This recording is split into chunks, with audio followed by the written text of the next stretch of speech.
Right, welcome to UCA's prize giving in our FET. I'm going to drop my buff so you can hear me more clearly. I'm nowhere near anybody. 2 meter distance from around me. For those of you watching on Facebook all morning, thank you for joining us. This is our last group, and it'll be the last prize giving that we're doing today. And it looks like we've got a full house. Almost. Sure. I can't believe you all got. Did you think you were going to get a certificate or something? Because you're not.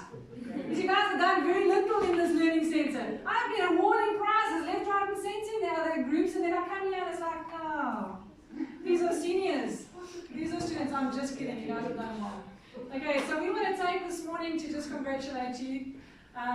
Today's assembly has been very different. Obviously, for me, going to each learning centre and doing 6 means I've got to come up with 6 different stories, which is not difficult for me because I can talk anytime.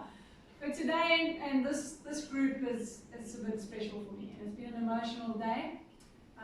We're getting to say goodbye to Nelea, and I think my SLC prize giving went quite well with Kira. We would have managed to honour her, and Nelea, to honour you today for the role that you played at UCA, and to say goodbye to you. It's hard, it's bittersweet. I'm excited for you. For those of you who don't know, if you're only tuning in now, Kira and Nelea Marais are moving to the Cape, and they've been with us since they were really little. Kira was in a yellow group. We used to have a yellow group back then. That was basically when your mom kicks you out of the nest because you're too much hard work. And Mr. Marais and Mrs. Marais will know what I mean. Kira was little, and Nelea was her big sister, bringing her to preschool, and they've been with us all this time. They really are part of the DNA. They're part of who we are as a school, and we're going to miss you guys terribly. Fortunately, there's technology, so we won't say goodbye for too long, and we'll see you around. So be excited for your ventures. So I'm actually going to, because I'm talking about you, we don't have a lot of time, I'm going to give you a little gift, Nelea, from UCA and from me. You can come up and get it. My hands are sanitized, and everything inside there is, but there were a lot of people who wanted to see, so I don't know, maybe sanitize it again. I can't argue, but maybe off camera I will. But Nelea, thank you. I know you're going to enjoy what's in there. But most importantly, may it be something that you take with us and you remember us from, although the memories and everything that you've done for our school will never be forgotten. I know our preschool staff are probably going to miss you the most, but I know that everybody has a special place to play in Nelea's life. Not only are we doing that, for our grade 12s, this is your last, you're going into your last term. So for Christine and Andile and Megs, you're nearly done. So we want to talk to you as well today. I want to ask you guys if you remembered what I've been sharing actually last year about a big word that starts with U. Yes, Megan got it. Right, maybe you remember that big word. Megan, do you remember that big word? Ubiquitous. I mean, I know you guys don't listen in assembly now because I didn't do it one assembly, I did it many assemblies. You and Joe, right? You Shane, I may be forgiven. Okay, but Conga and Andile, come on boys, I've been really investing a lot in your lives. Can you remember the word ubiquitous? Okay, that's on you, not on me. Girls, do you remember it? Joanne, please, Renee, Kalina? Okay? Okay. Ubiquitous learning means learning anywhere from anyone at any time. Okay, and you should have learned that when we got to term 2, suddenly you were stuck at home, and for some of you, you were left all on your own to figure it out. And you had to learn to do goals, and you had to do, and some of you did, do Tando one time, and some of you didn't, everyone else. But we had to figure it out. We went onto Zoom, and the Cambridge kids suddenly had to have Zoom lessons. And yeah, some of you went there shirtless. Don't do that in a Zoom lesson. Alright, not for the boys, fortunately. But and we had to learn. We had to figure things out, and we adapted so quickly. And I want to commend you for that. Specifically for all the Zoom classes that our Cambridge kids had to do. We haven't had an opportunity to say well done and thank you, but it shows a lot. The novelty wore off very quickly, and we were fortunately back to be back at school. And the Zoom thing is a thing of the past because I don't think it was great. It was we adapted, we pivoted, we got onto line, and your education continued. We don't know if there's going to be fruit in that, but we do know that since you've been back, it's been a lot better. So I want to congratulate you for pitching up. For in the midst of the world being in a mess, having a great opportunity, and dearly Christine, you guys could have pulled a card that said, you know what, the world's gone mad, I'm not going to finish this year, so let's just lie on bed, in our beds. But you didn't, you got up and you came to school, and you pushed on. And that grit will set you in life apart from the rest. And I really am proud of you. For Megs, on Cambridge, being our founding student, our guinea pig, she's had to learn everything as we've learned it. Today is probably one of the most proud moments of my life to take a student. She's been at UCA since she was in yellow group. Basically when she was in the womb. We're thinking about this. That's not true. And I need to say this to you, and it's important for you to know that UCA would not exist if Megan didn't come into this world. When I met Megan, when she was born, I was going to homeschool her. I was going to be one of those weird homeschool moms. But I knew from 6 months old that she needed more, that I wasn't going to be enough. And I will, as a parent, for the rest of my life, be grateful to all the people that have been in my life. Her grade 1 teacher, Mrs. Winnicott. Her grade 12 teacher, Mrs. Leeson. And everybody that has shaped her into what she's become. When I stood in the preschool this morning and I started assembly, I saw all these little kids. And I saw little Janet Pratt and Angela Longmore. And Angela Longmore and Megan are very similar in personality. And I know this because I can see it. And I look at it and I say, you know what? I can see the fruit. I can see the future for these kids. Because you've done it. Because she's done it. And UCA exists because I've always wanted as an individual to have the best for my child. But it's never been what she gets, it's what you get. And so today, as we honour her for being the longest student that's been at UCA, she was the first kid to go from grade R to grade 12 through UCA, but she's been here the longest. And we want to commend her for taking every opportunity that she's had, that we've offered and doing. There were a couple of rocky days. We always know she's never been easy. But she's been an amazing ambassador for the school. And she's shown you that if you want to do archery, you can do archery. If you want to do horse riding, you can do horse riding. If you want to have a surfing club, push it along and it'll happen, because that's UCA. The limits are the sky. And so I'm so proud of who she's become, because it's not been as a result of me. It's been a result of what you guys have put in me. The fights that you've had have shaped her. The fights that she's had with the teachers have shaped her. And today, as we honour her and we honour you guys as a prize giving at the end of the term, we've got to remember that this has been the result of every single individual that has put in a part, and that's UCA. So when you look at somebody like Megs, I look at you and I see Shane, you've only been here for like no time. But I know that if you embrace this kind of stuff, there's so many things that you can learn. Even the guys, Warwick. I mean, you showed us that at swimming. We didn't even know you, but you caught hold of the UCA spirit and straight away got involved with who we are and how we do it. And today, as we share this with the world and everybody's watching on Facebook, it's an honour for us to thank people like Verna Govender, Fiona Woodley, Donna Henderson, Karen Edwards, Jodie Dwyer. I can't even think of all the people that have played a role in Megan's life. Obviously, Mrs. Vadivilu, Ms. Bajnath, and the teachers that are here. But everybody's played a role in their lives. Andile, when I met him, he could not walk on a balance beam. And now he's become one of our best sportsmen, one of the best javelin throwers. Colin, Josh, and Dile, best javelin throwers we've had. And that just shows you what can happen when there's a village raising a kid, not an individual. Megan wouldn't be the person she is today if it was just for me. But it's every single one of you that played a role in my life, and I'm grateful to you.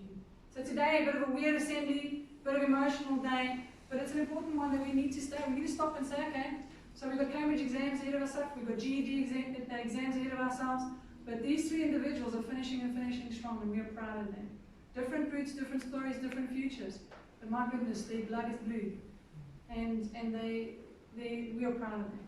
So we're going to give out some awards. You guys ready? Good? Let's go. Not everybody's going to get an award today, so well done for being here, even though you get nothing. But may this inspire you to work harder next term.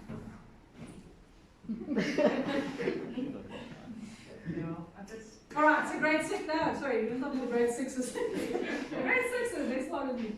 Alright, so we've broken it up into AEE prize giving, GED prize giving, and then Cambridge prize giving. So just go with the flow. Alright, so it was AEE, Zoe Ann Jones, congratulations, you got Supervisor's Award, and you got a character trait for showing diligence. And I must say,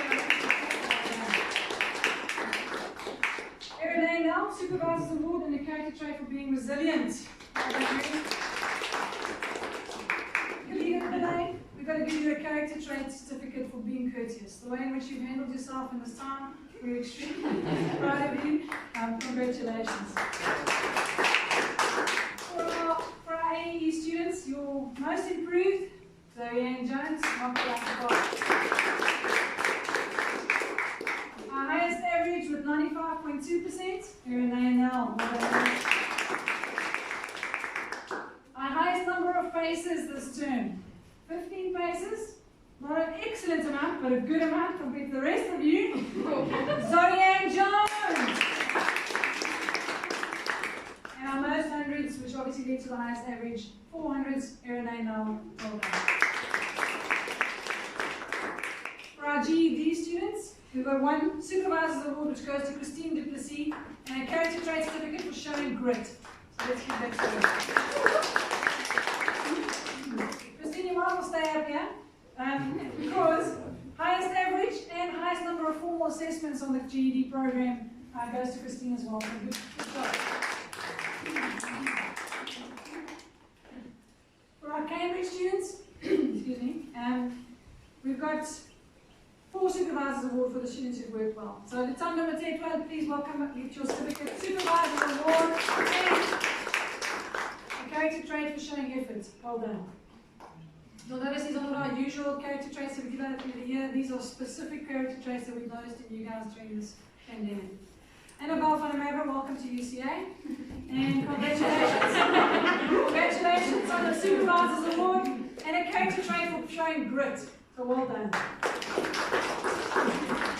Tando Mashengu, your Supervisor's Award, you can come and collect that, as well as a character trait for being earnest. Well done. And then Megan Page, it's a Supervisor's Award and a character trait for showing dedication. Our class awards for the Cambridge students, the most improved, Lutando Matepwa. Our highest average, and remember the pass rate for Cambridge is not 80%, so real percentages. 91.25, Annabelle van der Merwe, congratulations. It would definitely be A honourable, A plus honourable if there was. And then our highest average for our AS, so there was the IGCSE winner, and then our AS winner with, it goes to Megan Page. So folks, as we finish up, our prize giving has been different. I'm surprised you're all at school, I'm grateful you're all at school, but it's important for us to just look at this weird time that we've been in. You're going to survive the pandemic. And like I said earlier, you could have just sat on the couch and watched TV for the whole time, but you've pitched up for school, and that says a lot. We're fortunate in this environment to be able to have you all back and not have to stagger it, so you've been able to come to school. I know that at most we've only ever had 12 or 13 kids in this learning centre. Today is the fullest. So please, if you do catch anything, you show any symptoms in the next 2 weeks, so go to a doctor, okay? Because you guys are not socially distancing. It's good that we're going to be able to go on holiday and just enjoy our time off, where you don't have to worry about pace tests or scoring or Cambridge classes or any of those midterm tests. But you've done well in pivoting, you've done well in adapting. In this learning centre, folks, if you are watching, it might seem very strange for you to have grade 9 to grade 12 in one classroom. It's different. It's showing us that in a world that we're living in today, some things that we've always taken for granted and always thought were important are no longer important. We've seen how school times, school dress code, school hair has all become irrelevant as we focused on what is important. And I can say that one thing that we've learned over this pandemic is the importance of family, the importance of people. We have missed giving you hugs. As individuals who are called to a profession like teaching, you are what make us do what we do. So to be in a situation where we've not been able to hug you, we've seen and we missed it. We've seen that when you come to school, it's really late. When you come to school late, it's really irritating, but you can still learn in that process. It's irritating to the programs. We've seen how programs can be flexible, people can be flexible. And we've learned that we're going to have to adapt. And there can be changes. As long as those changes are for the benefit of our school and your lives.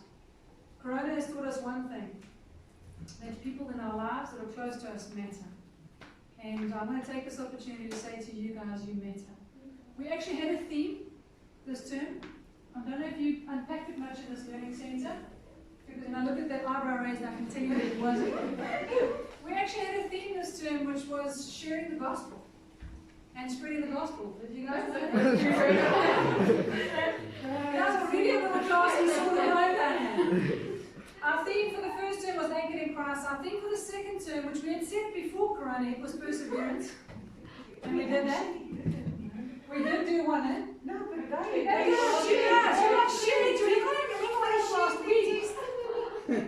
You shared your testimony, remember? That was our theme. Sharing, well, not your testimony, sharing the gospel through your testimony. But what I wanted to say is, in that theme, I have to say to you that we didn't know how important anchored in Christ was going to be at the beginning of the year when we spoke about it. And it was a great theme, it was a good theme, but the reality is that if we hadn't unpacked that, when Corona hit and stuff happened, we were anchored. As a school, we pivoted immediately. You guys were one of the first kids to have cases at home, to have your textbooks and your online classes happening. And that was because we have a foundation that is strong.